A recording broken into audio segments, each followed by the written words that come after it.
This is an election where the Conservative Party completely disowned the fact that they've been in charge for the last 9 years. And you can pick them off one by one. Matt Hancock tweeting this morning about social care and how houses won't have to be sold by patients who've got Alzheimer's or who've got dementia. Who's been in charge for the last 9 years? What did you do about this issue when you had the power to do stuff? And then you come across Priti Patel's interview, which is, I mean, even by her standards, this is breathtakingly bovine. Have a listen to this. 4 out of 10 children in parts of Barrow are born into poverty. That's not good enough, is it? Well, it's appalling. And of course, but everybody, and it's not just people in Westminster, it's not just at a national level, it's at a local level. Through the It's the government, and you've had nearly 10 years. Well, it's not the government, though, is it? I mean, everybody just says it's the government, as if it's this sort of like bland blob that, you know, you can just go and blame. So the government's not responsible for poverty? It's not, because it's all parts of society and the structures. Local authorities have a role to play, education, public services, which are locally led and locally run. Local authority have their funding set by central government, and central government since 2010 has cut that funding enormously. Social services have their their every action determined by central government, and since 2010 social services and indeed the welfare state have been struggling under the burden of universal credit. The bedroom tax was introduced by the government. That's widely seen as being a massive contributor to poverty, and that's just off the top of my head.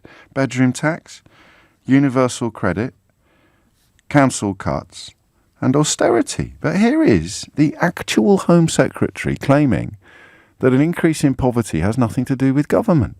So what is the point of government then? Well, what exactly are we supposed to be voting for if the Home Secretary doesn't think that the health and wealth of the population is anything to do with them? If you're a fully paid up member of the Priti Patel fan club, I will put you up first this morning. What do you think she thinks her job is? If the health and wealth of the nation has nothing to do with the government, nothing to do with us, Gov. And I'll tell you something for nothing. If 12 months from now we have effected some sort of economic miracle and everybody is as rich as Croesus and laughing all the way to the bank as opposed to the food bank, then Priti Patel will claim inevitably, inexorably, absolutely indubitably that it is entirely a result of the government and government policies. We're looking at a lot of weird stuff at the moment. Oh, I can feel my hackles rising. We're looking at a lot of very strange stuff at the moment politically. And I think key among it is this assault upon objective truth. When you have a party of government claiming to be an independent fact-checking site in order to pump out their propaganda, that speaks of a contempt, not just for the truth, but for the public that we haven't seen before.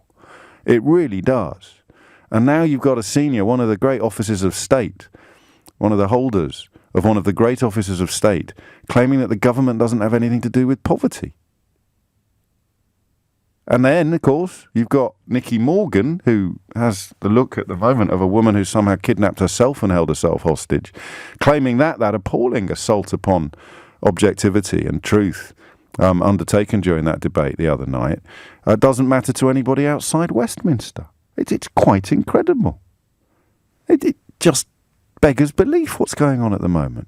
But if you had to find the thread that unravels the whole sorry mess, it would surely be this.